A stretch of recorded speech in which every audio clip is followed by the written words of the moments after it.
이사야 55장 1절로 2절 말씀 같이 합독해 올리겠습니다. 너희 목마른 자들아 물로 나아오라. 돈 없는 자도 오라. 너희는 와서 사 먹되 돈 없이 값 없이 와서 포도주와 젖을 사라.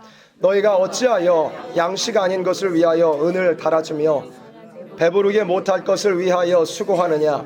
나를 청종하라. 그리하면 너희가 좋은 것을 먹을 것이며 너희 마음이 기름진 것으로 즐거움을 얻으리라. 아멘. 이사야 55장 1절에서는 목마른 자들아 물로 나아오라. 돈 없는 자도 오라 하시되 너희는 와서 사 먹되 돈 없이 값 없이 와서 포도주와 젖을 사라고 하셨습니다. 1절에서는 세 가지를 말씀하셨죠. 첫 번째는 물이고 그 다음은 포도주고 그 다음 젖을 말씀을 하셨습니다.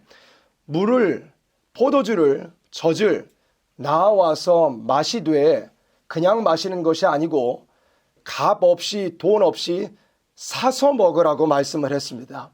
그런데 하나님께서 진짜 물과 포도주와 젖을 말씀하신 것일 수도 있겠지만 여기서 말씀하신 물과 포도주와 젖은 이후 구절에 있는 것처럼 하나님의 말씀을 의미합니다.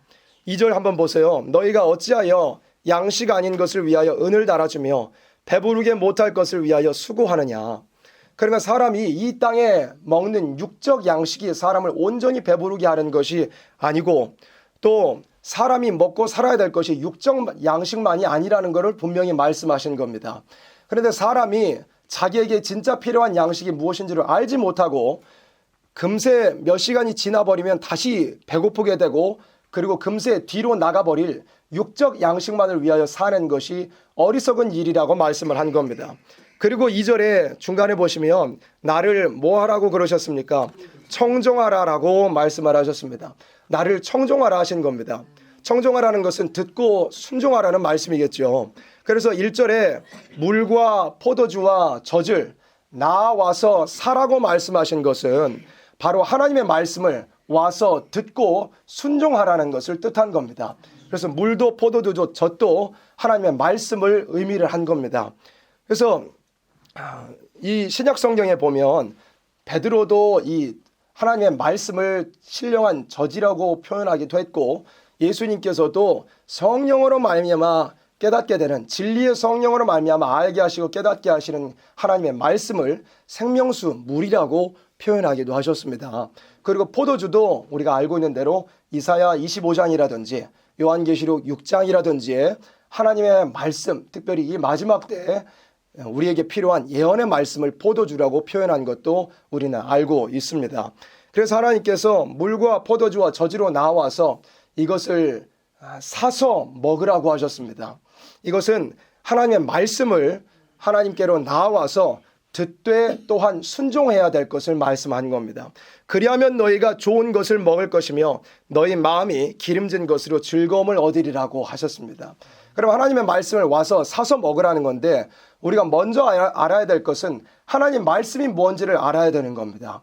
하나님의 말씀은 곧 성경인데 하나님께서 하나님의 말씀을 인생에게 왜 주셨느냐면 바로 타락한 인생을 구원하고 회복시켜가지고 영원히 함께 영광을 누리기 위한 목적입니다. 인생이 타락하지 않았으면 성경이 필요하지 않았을 겁니다. 하나님께서 인생을 지으시기 전에 모든 천지와 만물을 다 미리 지어 놓으셨습니다. 그리고 나서 마지막으로 인생을 지으시고 단 한 가지의 말씀, 너희가 동산의 모든 나무의 실과는 마음대로 먹되 동산 중앙에 있는 나무의 실과는 먹지 말라고 하셨습니다. 먹으면 정령 죽으리라고 하나의 법을 세워두셨던 겁니다. 그런데 사람이 그 말씀을 지키지 못하여서 불순종의 범죄로 타락하였고 에덴 동산을 상실하게 되었습니다. 그래서 사망이 이르게 되고 죄가 들어온 사람은 하나님과 영원히 함께 영광을 누릴 수가 없게 된 것입니다. 사람의 몸이라는 것은 하나님의 형상대로 지음을 받은 것입니다. 사람 안에 있는 이 속사람 영혼은 하나님께로부터 온 것입니다. 몸은 하나님의 형상대로 지음을 받았고 이 영혼은 하나님께서 영혼 존재하시는 하나님께서 그 영의 한 분자를 인생에게 넣어주신 겁니다. 몸도 하나님의 형상이요 우리에게 주신 영혼도 영원하신 하나님의 영의 한 분자를 우리에게 주신 것이니 사람은 지으심을 받을 때부터 영원을 목적하고 지으심을 받은 것입니다. 그냥 영원히 사는 것이 아니라 영원하신 하나님과 함께 영광을 누리기 위한 목적으로 창조하셨다 이 말입니다. 그런데 사람이 불순종의 범죄로 말씀을 지키지 못하여서 타락하게 되었으므로 사망이 왔고 에덴 축복을 상실하게 되어버렸으니 하나님께서 지으신 그 목적을 따라 영원히 영광을 누릴 수가 없게 된 겁니다. 하나님은 영원하신데 사람은 죄 지어서 죽게 됐으니까 같이 할 수가 없게 되었다 이 말입니다. 그런데 하나님께서는 그 인생을 다시 살리기 위하여서, 즉 구원하고 회복하기 위하여서 말씀을 주신 겁니다. 그리고 그 모든 것을 기록한 것이 바로 구약과 신약으로 이루어진 성경입니다. 그래서 성경은 일단 인생이 타락해버린 그 전제를 두고서 타락해버린 인생을 다시 구원하고 회복시켜가지고 영원히 함께 영광을 누리는 것을 목적으로 한 것이 하나님의 말씀이요 성경인 겁니다. 그래서 성경은 결국에는 모든 하나님의 택한 백성들을 구원하고 그 다음에 회복하는 것을 목적으로 합니다. 그것이 이루어지는 때가 바로 예수님 재림하셔서 이 땅에 아름다운 새시대 천년왕국을 이루는 것입니다. 그것으로 말미암아 모든 성경은 이루어지게 되는 것입니다. 인생이 온전히 회복이 되니까 인생이 범죄함으로 말미암아 저주받은 이 땅도 온전히 회복이 되는 것입니다. 사람도 회복이 되고 이 땅도 회복이 되는 완전한 회복의 나라 아름다운 새시대 천년왕국이 이 땅에서 이루어지고 그 다음에 영원 천국은 이제 자동으로 이루어지게 되는 겁니다. 그로 말미암아 인생을 창조한 목적이 천년왕국을 거쳐서 영원한 천국에서 온전히 이루어지게 되는 겁니다. 하나님의 원대한 역사는 이와 같이 알파와 오메가가 맞아지는 겁니다. 처음에 작정하신 목적을 하나님의 말씀을 통하여서 결국에는 이루어 가신다는 것입니다.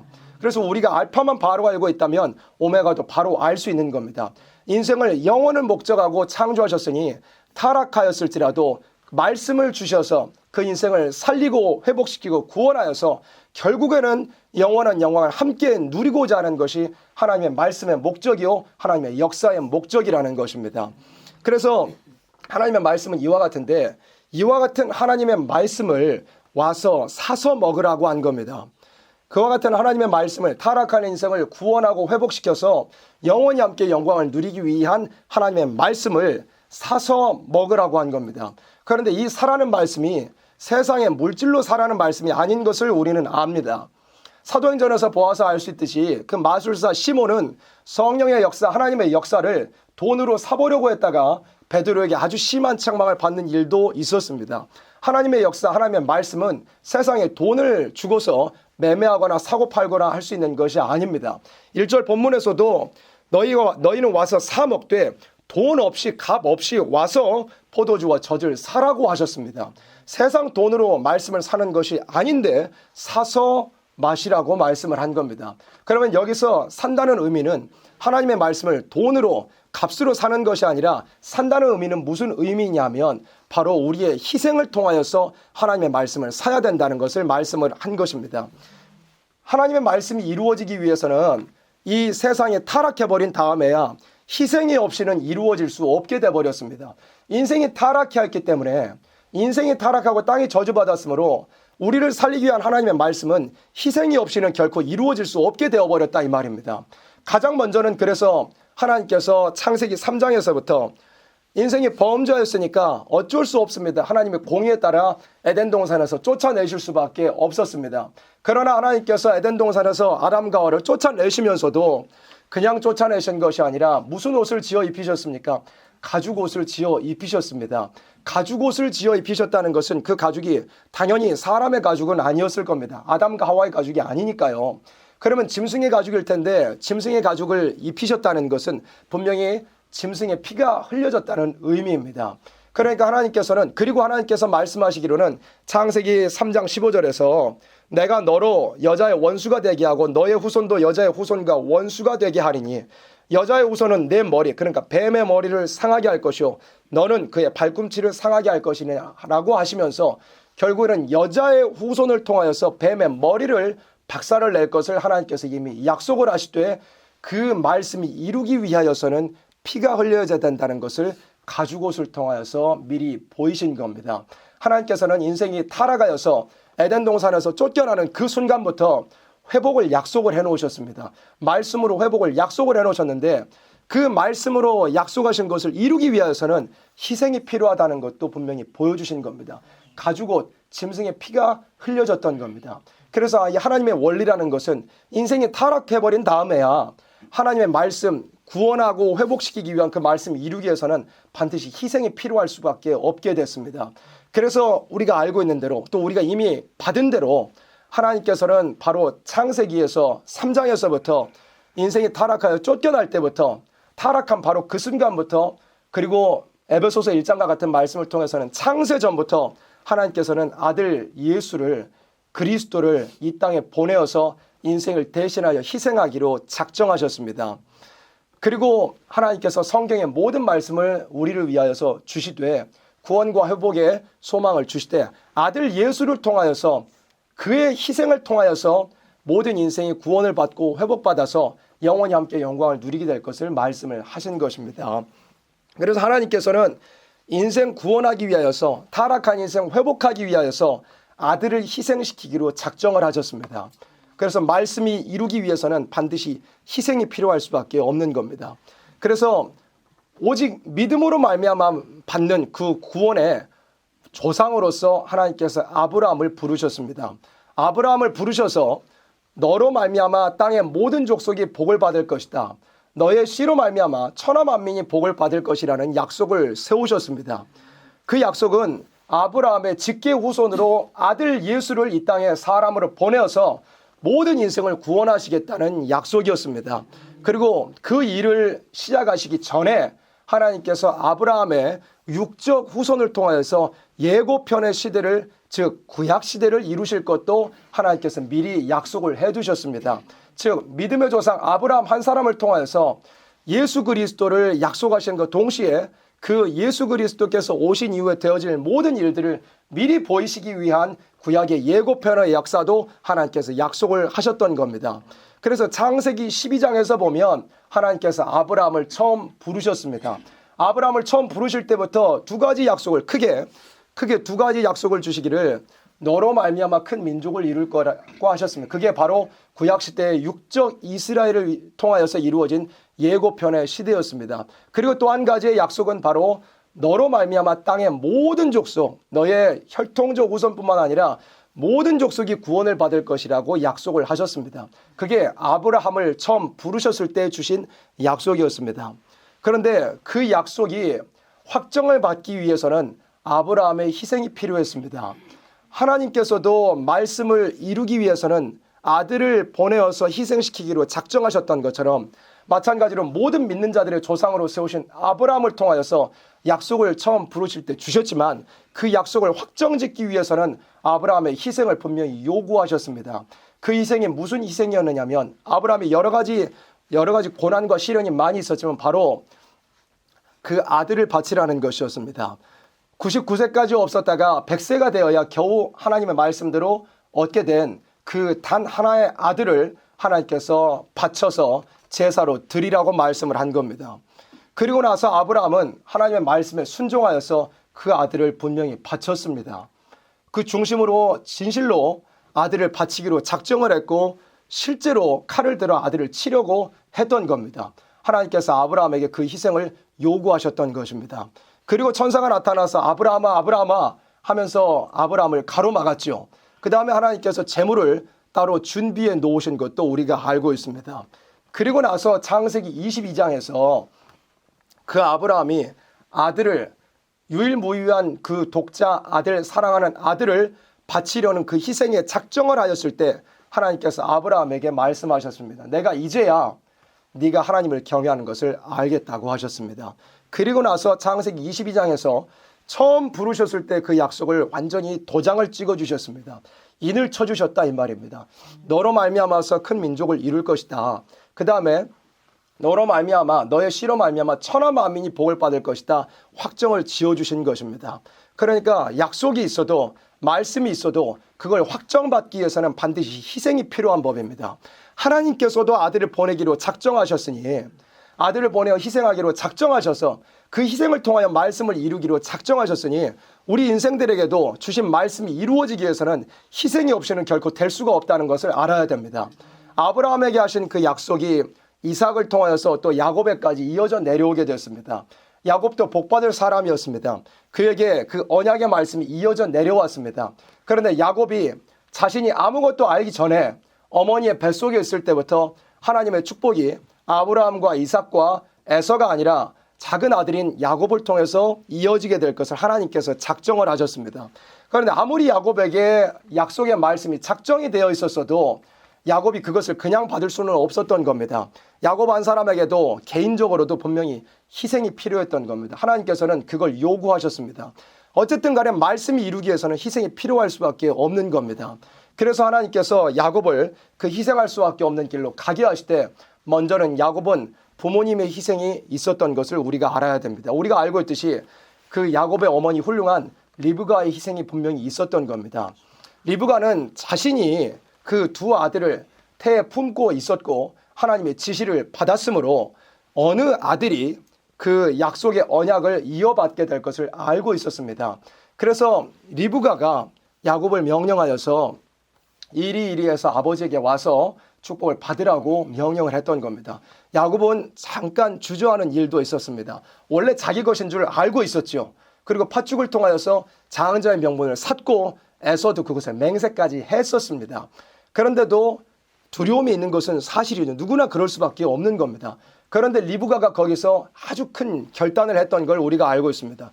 혹시 저주가 있더라도 저주가 있으면 내가 받을 테니까 너는 아버지에게 가서 축복을 받으라고 했던 겁니다. 그런데 리브가의 그 희생으로 말미암아 야곱이 축복의 길을 온전히 이제 본격적으로 출발할 수가 있게 됐던 겁니다. 물론 리브가의 희생뿐만 아니라 야곱 자신의 희생도 동반되었어야 됐던 것입니다.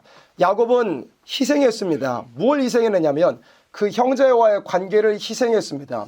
그리고 자기 자신을 희생해서 고생길로 나아갔던 것입니다. 삼촌 집, 장인의 집에 가가지고 20년을 고생했습니다.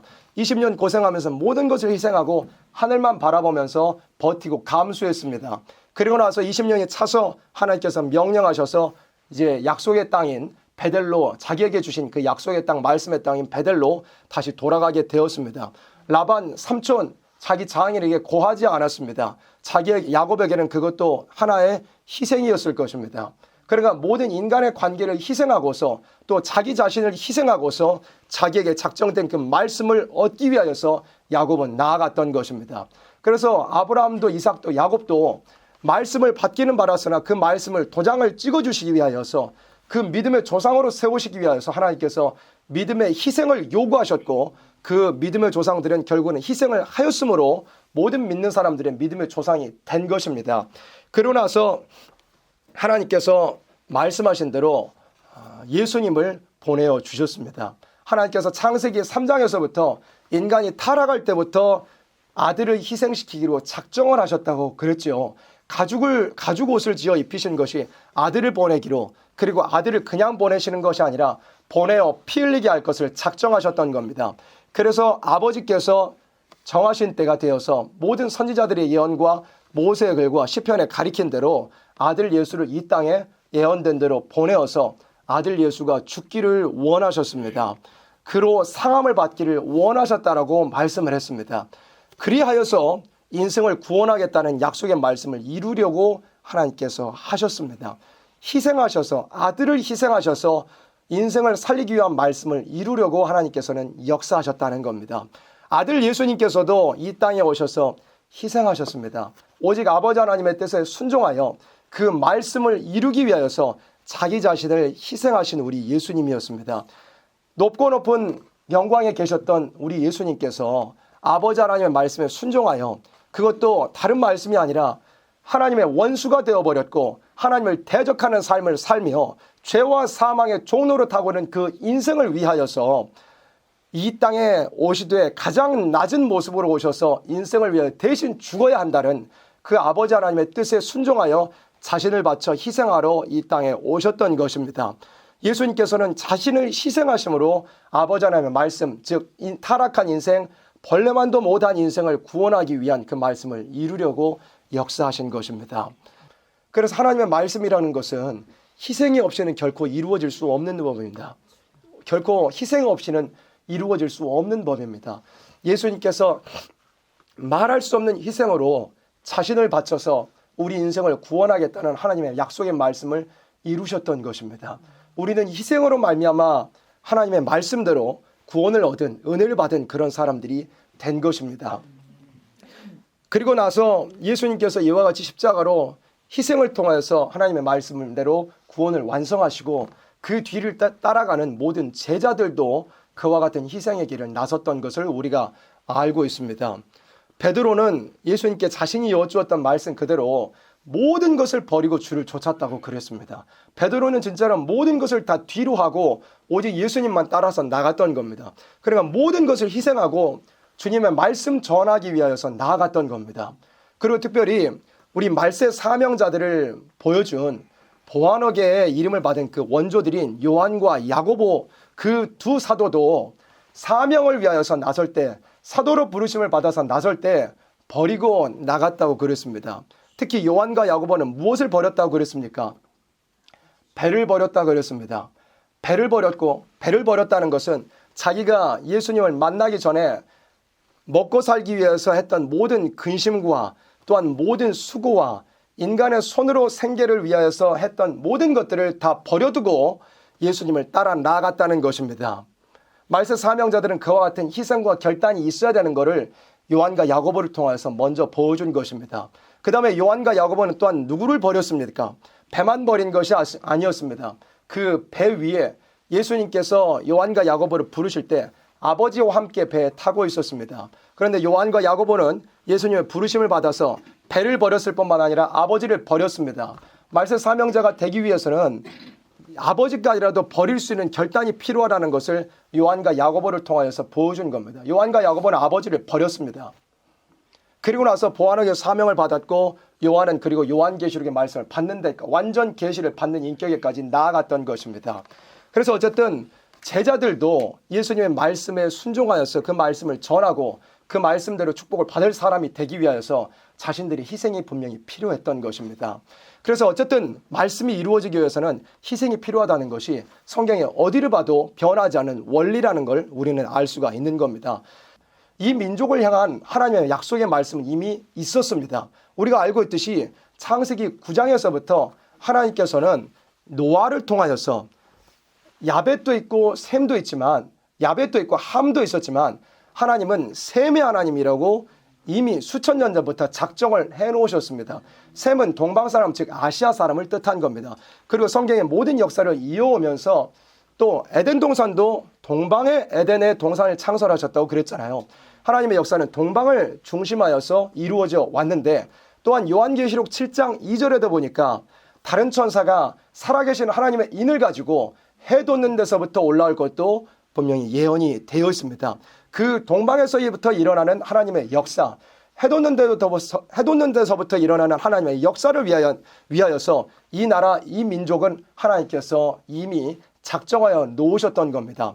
그리고 이사야 22장과 같은 예언을 통하여서도 이 나라를 위한 그 사명, 이 민족을 위한 그 하나님의 작정이 분명히 말씀으로 약속이 되어 있었던 겁니다. 그런데 아무리 말씀이 있어도 그 말씀이 이루기 위해서는 무엇이 필요하다고요? 희생이 필요할 수밖에 없는 겁니다. 그래서 이 나라, 이 민족이 그와 같은 이 마지막 때의 동방 역사의 사명을 감당하기 위하여서 하나님께서 이 민족의 희생을 요구하셨던 겁니다.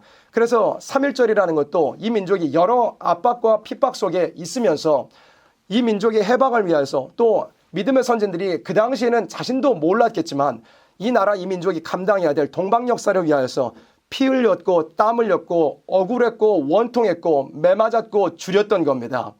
그 희생을 통하여서 하나님께서 이 나라 이 민족에 대한 작정된 말씀을 이루어가기를 시작했던 것입니다. 3.1절의 의미는 그런 의미입니다. 하나님의 그 역사에 발맞춰 우리 민족이 또 특별히 믿음의 선진들이 희생했던 것입니다. 이 하나님의 말씀, 이 나라 이 민족을 위한 작정의 말씀을 이루기 위하여서 희생했던 바로 그 사건이 1919년에 있었던 바로 그 3.1 운동이었다 이겁니다. 그래서 이 민족은 희생을 통하여서 오늘에까지 이르게 되었던 것입니다. 동방 역사를 위하여 준비된 이 나라, 이 민족이 오늘에까지 이루어지게 된 것입니다. 믿음의 선진들의 희생이 있었던 겁니다. 하나님께서 그 피와 땀과 그리고 간절한 그 짜바치는 그 기도를 하나님께서 보시고 이 나라, 이 민족을 작정된 말씀대로 인도하여 오셨던 겁니다. 그래서 이 마지막 때를 당한 우리들도 이 원리는 변하지 않는 것입니다. 이사야 55장 우리가 본 것처럼 하나님께서 와서 하나님의 말씀을 사도에 값 없이 돈 없이 와서 사라고 말씀했습니다. 우리에게도 매일같이 또 이 성회를 통하여서 시간 들은 말씀들, 약속의 말씀들과 소망의 말씀들이 있지만 이 말씀이 진짜 내 것이 되기 위하여서는 이 소망의 말씀 나에게 이루어지기 위하여서는 하나님께서 반드시 나 자신에게 또한 우리 가정에게 또한 우리 교회에게 희생을 요구하신다는 것을 우리는 분명히 알아야 됩니다. 하나님의 말씀은 희생을 통하여서 이루어지는 것인데 반대로 희생하지 않는 사람은 하나님의 말씀이 이루어지는 걸 가로막는 겁니다. 분명히 들으시기 바랍니다. 희생하기를 싫어하는 사람은 하나님의 말씀이 이루어지는 것을 가로막는 마귀에게 쓰임받고 있는 줄을 분명히 아셔야 되는 겁니다. 희생하기 싫어하는 것은 마귀가 주는 생각입니다. 하나님께서는 희생을 통하여서 하나님의 말씀을 이루고 싶어 하시되 말씀을 미리 듣게 하시고 미리 깨닫게 할 영감을 허락하신 우리들에게도 이 모든 종말의 놀랍고 위대한 역사와 말할 수 없는 영광의 축복을 받기 위해서는 그 말씀이 나의 것이 되기 위해서 나에게 이루어지기 위해서 나 한 사람 한 사람에게 희생을 분명히 요구하신다는 것을 우리는 알아야 됩니다. 내 자신이 희생해야 됩니다. 내 육신의 힘도 희생해야 되고 나에게 맡기신 시간도 희생해야 되며 나에게 맡기신 물질을 통하여서 희생해야 될 수도 있는 법입니다. 나에게 주신 재능도 희생해야 될 수도 있는 겁니다. 또한 나에게 관계되어 있는 모든 인간관계도 희생해야 될 필요도 있는 것입니다. 나의 자식을 희생시켜야 될 수도 있는 겁니다. 나의 부모님을 희생시켜야 될 수도 있는 것입니다. 그 외의 모든 것을 오직 하나님의 말씀이 이루기 위해서는 희생을 하나님께서 요구하신다는 것을 분명히 알아야 됩니다. 희생하지 않는 사람은 하나님의 말씀이 이루어지지 않도록 가로막는 자입니다. 그러나 하나님의 말씀 분명히 이루어집니다. 사람이 방해한다고 해서 가로막으려 한다고 해서 자신도 모르는 사이에 하나님의 말씀이 이루어지는 걸 가로막는다고 해서 하나님의 말씀이 가로막히는 것은 아닙니다. 한나가 기도하였던 것처럼 하나님께서 대적하는 모든 세력들은 산산이 부숴버린다고 말씀했습니다. 가로막는다고 가로막아질 수 있는 것은 아닙니다. 그러나 우리가 복된 사람이 되기 위해서는 내 자신을 짜바치고 또 내 가정을 짜바치고 또한 우리 교회가 함께 희생하고 권면함으로 하나님의 말씀대로 이루어지는 그 모든 것을 받아 누릴 수 있는 우리들이 반드시 돼야 되는 것입니다. 그래서 하나님의 말씀이 이루어지기 위해서는 반드시 희생이 필요한 법입니다. 나에게 하나님께서 어떠한 희생을 요구하시는지를 분명히 알아야 됩니다. 하나님께서 모든 믿는 자들의 조상인 아브라함을 세우실 때 아브라함에게 자식을 바치라는 사람에게 가장 소중한 것을 바치라는 희생을 요구하셨습니다. 하나님께서는 요구하실 때 인간이 생각할 때는 무리한 것 같고 너무나 벅찬 것 같지만 하나님께서는 반드시 어떤 하나님이시냐면 주고 싶어 하시는 하나님이라는 걸 우리가 함께 이 주간에도 배웠습니다.